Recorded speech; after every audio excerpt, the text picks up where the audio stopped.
পৃথিবীতে কেউ স্থায়ী হয় না,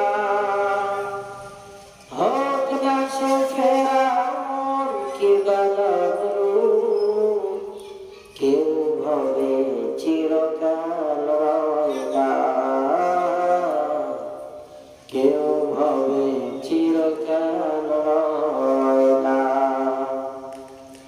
ফেরাউন শেষ তক ছিল না,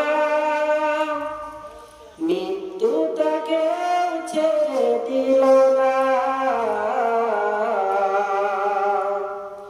সব রাজা মহারাজা আর